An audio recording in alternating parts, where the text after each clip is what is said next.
राम जय। नमस्कार, स्वागत है एक बार फिर से आप सभी का आपके अपने ही परिवार हनुमान सेवा परिवार में।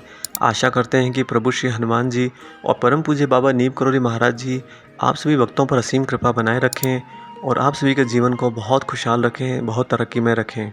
दोस्तों, कई बार ऐसा होता है कि भक्त अपने ईश्वर, अपने गुरु का कहना नहीं मानते, या यूँ कहें एक प्रयोग की दृष्टि से उनकी आज्ञा को देखते हैं, परंतु फिर भी करुणा निधान भक्तवत्सल ईश्वर और गुरु सदैव अपने ही शिष्य, अपने ही भक्त की रक्षा करते हैं और उसका कल्याण करते हैं। क्योंकि हम मनुष्य अपने इंद्रियों के वश में होते हैं, अतः हम ही किसी से ईर्ष्या या क्रोध या भय का भाव रख सकते हैं। गुरु और ईश्वर तो इससे सदैव परे हैं। और यह कहना भी अतिशयोक्ति नहीं होगी कि वास्तव में तो गुरु और ईश्वर हमारे साथ ही होते हैं, चाहे हम उनकी आज्ञा मानकर उनका अनुसरण करें या उनकी आज्ञा का उल्लंघन कर बैठें। हम जिस भी मार्ग पर होते हैं उसी मार्ग पर चलते हुए हर कदम के साथ हमारे ईश्वर, हमारे गुरु हमारे साथ खड़े होते हैं। उनके इसी महान गुण के कारण ये बात कही गई है कि भक्ति को हमेशा निस्वार्थ रखें, क्योंकि जब वो आपके विपरीत परिस्थिति में, आपके विपरीत कर्म करने की स्थिति में भी आप ही का साथ निभाते हैं, आपसे मुंह नहीं फेरते, तो फिर हम मनुष्य क्यों अपने ईश्वर, अपने गुरु से किसी भी प्रकार का स्वार्थ रखें या किसी भी प्रकार की तृष्णा रखें, इच्छा रखें। हमारी सारी इच्छाएँ तो स्वतः वही पूर्ण करते हैं जो हमारे साथ निरंतर चल रहे हैं।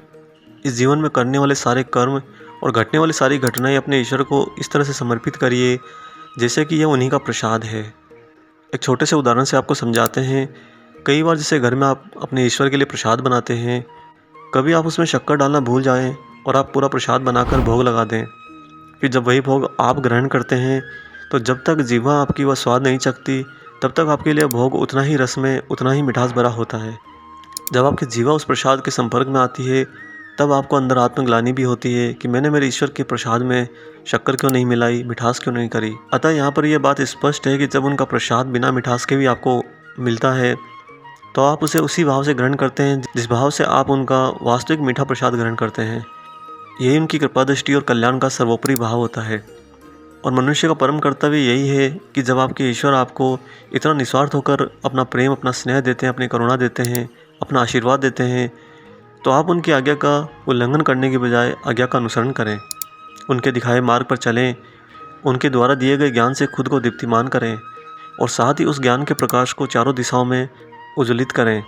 आज आपको एक ऐसी ही अनोखी घटना सुनाएंगे जहाँ पर भक्तों ने महाराज जी की आज्ञा का उल्लंघन कर दिया, परंतु फिर भी भक्त वत्सल करुणा निधान बाबा नीम करोली महाराज जी उनकी रक्षा के लिए पहुँच गए। दोस्तों, इससे पहले हम आगे बढ़ें, आप सभी से गुजारिश है, आपका ज़्यादा समय नहीं लगेगा। वीडियो अगर अच्छा लगता है तो वीडियो को लाइक ज़रूर कर दीजिएगा और साथ ही इस वीडियो को सभी लोगों में शेयर कीजिए, साझा कीजिए। जो लोग प्रथम बार हमारा वीडियो देख रहे हैं, आपका इस परिवार में हार्दिक स्वागत है। आप इस चैनल को सब्सक्राइब कर लीजिए, साथ ही बेल आइकन को ऑन कर लीजिए ताकि आने वाले सारे नए वीडियो आप तक सर्वप्रथम पहुँचें और अन्य जानकारियाँ भी आपको समय समय पर उपलब्ध होती रहें। आइए अब बिना देरी करे ले चलते हैं आपको इस अद्भुत अनोखे घटनाक्रम पर। दोस्तों, श्रीमती बसंती शाह बाबा महाराज जी के भक्त समाज में दादी अम्मा के नाम से जानी जाती थी। उनका बहुत मान सम्मान था और साथ ही उनके स्नेह प्रेम के कारण हर भक्त उनसे स्वयं को जुड़ा हुआ ही अनुभव करता था।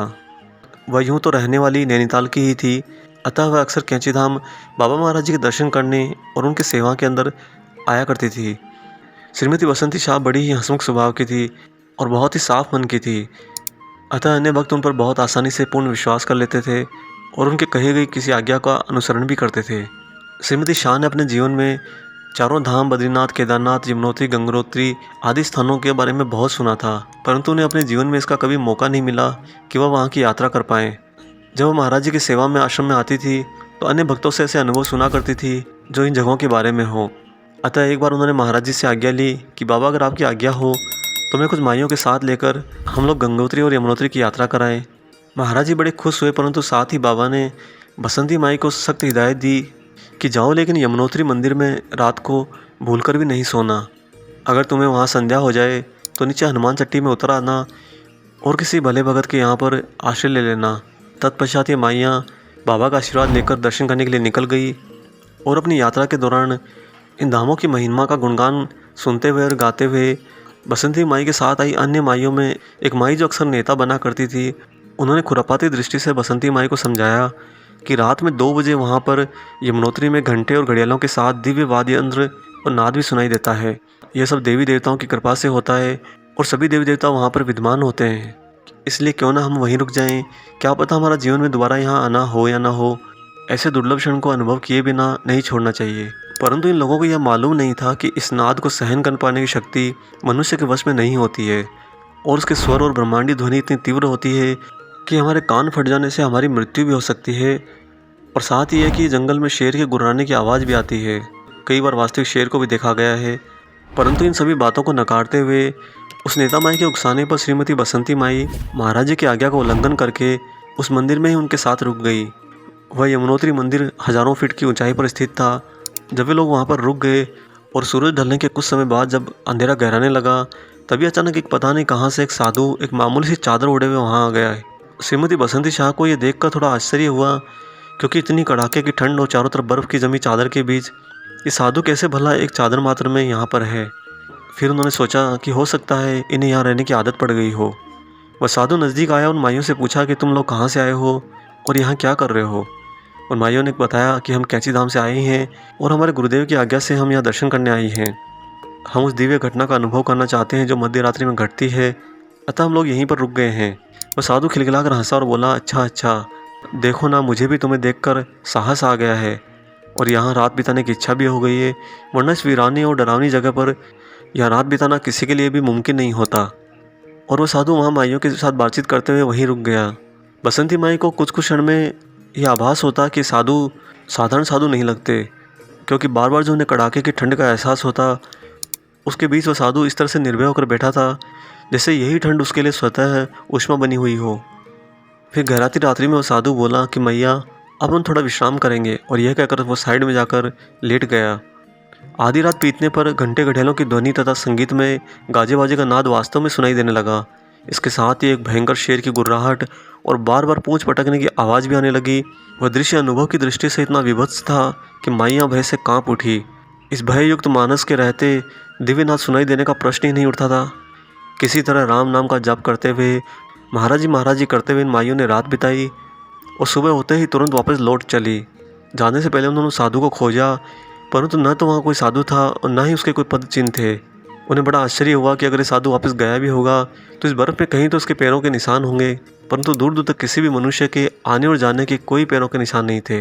इसके बाद जब वे लोग कैंची धाम वापस लौट रहे थे तो रास्ते में एक भीषण दुर्घटना घटी। घेरशेर नामक एक जगह पर एक बड़े खड्डे वाले मोड़ पर सामने से आ रही एक बस से यह बस जा टकराई जिसमें माइयाँ बैठी थी। टक्कर इतनी भीषण थी कि बस की तेल की टंकी फट गई। गनीमत यह थी कि उसमें आग नहीं लगी और साथ ही बस असंतुलित होकर खड्डे में नहीं गिरी। बस कुछ को मामूली चोटें आई। किसी प्रकार ये लोग पुनः थोड़ी देरी करते हुए अन्य साधनों के द्वारा कैंची धाम वापस पहुँचे। जब ये माइयाँ कैंची धाम पहुँची तब तक संध्या हो चुकी थी और बाबा महाराज बरामदे में ही अपने तख्त पर विराजमान थे। धाम में पहुंचकर जब इन माइयों ने बाबा के समक्ष प्रणाम किया तो पहला आशीर्वाद गालियों के रूप में ही मिला। बाबा थोड़ा सा डांटते हुए बोले, मेरी आज्ञा का उल्लंघन किया तुम लोगों ने, यमुनोत्री में ही सबके सब मर जाते। अगर मैं उसमें बस के आगे न खड़ा हो जाता तो तुम सब खड्डे में गिरकर वहीं के वहीं मर जाते। बाबा के मुख से यह आशीष वचन सुनकर माइयाँ फूट फूट कर रोने लगी और उन्होंने मन ही मन यह प्रण लिया कि अब जीवन में कभी भी महाराज जी की किसी भी आज्ञा का उल्लंघन नहीं करेंगे। दोस्तों, आपने देखा कि बाबा महाराज जी जो भक्त उनकी आज्ञा का उल्लंघन भी कर बैठते हैं उनसे भी बहुत प्रेम रखते हैं। और जब उनके प्राण पर बनाए तो पवन पुत्र वीर हनुमान बाबा नीम करोड़ी महाराज जी उस घटनास्थल पर पहुंच जाते हैं किसी न किसी रूप में और उनके प्राणों की पूर्ण रक्षा करते हैं, उन्हें सकुशल वापस ले आते हैं। आशा करते हैं आज का ये अद्भुत घटनाक्रम आपको पसंद आया होगा। वीडियो अगर अच्छा लगा है तो जाते जाते वीडियो को लाइक ज़रूर कीजिएगा और जो लोग चैनल पर नए हैं चैनल को सब्सक्राइब जरूर कर लीजिए। मिलते हैं दोस्तों जल्दी एक और ऐसे ही अद्भुत वीडियो के साथ। तब तक अपना और अपने माता पिता का इन सर्दियों के मौसम में पूर्ण रूप से ध्यान रखिए और परम प्रभु श्री राम जी का गुणगान करते हुए प्रभु श्री हनुमान जी और बाबा महाराज जी की निस्वार्थ होकर सेवा करते रहिए। जय सिया राम।